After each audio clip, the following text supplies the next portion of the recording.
Anak-anak kecil sejak umur TK aja sudah dilatih untuk benci Islam. Balonku ada 5, rupa-rupa warnanya. Yang meletus balon apa? Hah? Yang meletus apa? Ijo. Hatiku sangat kacau. Loh, Islam itu bikin kacau aja. Apalagi nyanyi yang jelas-jelas mengajak untuk membenarkan ajaran Kristen. Naik-naik ke puncak gunung, tinggi-tinggi sekali, kiri kanan. Kulihat saja banyak pohon apa? Nah, kenapa cemara? Padahal di Sumatera banyak pohon sawit. Apalagi di Jawa pisang.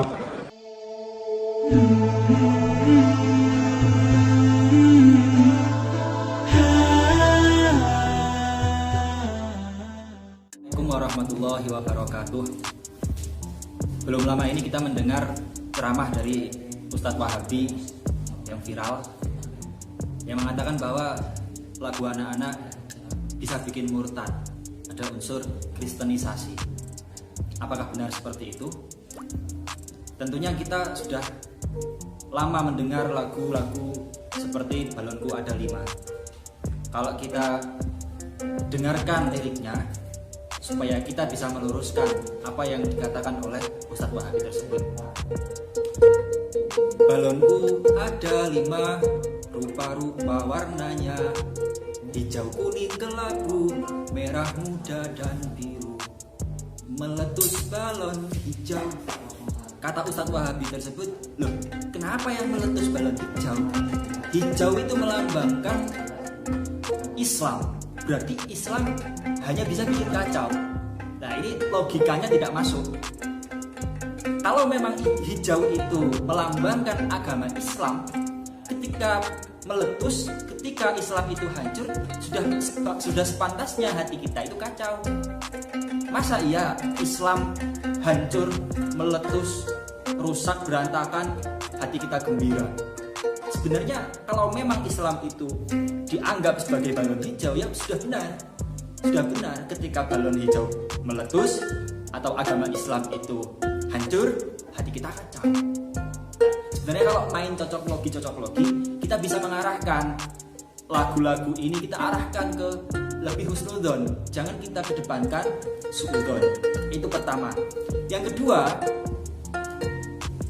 pencipta lagu tersebut itu tidak sembarangan. Dia menciptakan sebuah lagu itu memakai ilmu.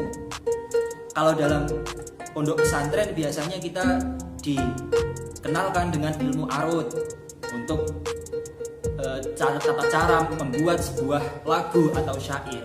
Sama dengan di Indonesia dan dimanapun.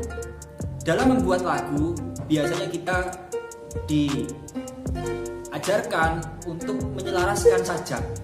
Seperti dalam lagu Balonku Ada 5. Di sana berakhiran ku semua. Meletus balon hijau, hatiku sangat kacau. Kalau balon merah yang meletus, maka tidak akan pas. Meletus balon merah, hatiku sangat nggak pas. Kalau kita mau cocok logikan, sebenarnya kita bisa mengedepankan husnudon daripada suudon. Balonku ada 5. Ketika meletus 1, maka yang 4 kita pegang erat-erat. Sama, rukun Islam ada 5. Salah satunya adalah haji. Sedangkan haji itu hanya wajib bagi yang mampu. Ketika kita tidak bisa melaksanakan haji, maka rukun Islam yang 4 harus kita pegang erat-erat. Jangan sampai kita tinggalkan. Ini kita harus mengedepankan husnudon daripada suudon. Karena pencipta lagu tersebut, yaitu Pak Kasur, dia adalah seorang muslim. Dia membuat sebuah lagu itu untuk mendidik anak-anak. Mulai cara menghitung, bahwa balon ada 5, ketika meletus 1 tinggal 4, 5 dikurangi 1 sama dengan 4. Juga mengajarkan tentang warna-warna, mulai hijau, kuning, kelabu, merah muda, dan biru. Sebenarnya nggak usah dibikin ribet gitu, nggak usah dicocok logikan sehingga kita suudon kepada orang lain, nggak baik. Yang kedua, lagu naik-naik ke puncak gunung. Naik-naik ke puncak gunung, tinggi-tinggi sekali, kiri kanan kulihat saja banyak pohon cemara. Kata Ustadz Wahabi tersebut, kenapa pohon cemara? Kristenisasi ini namanya.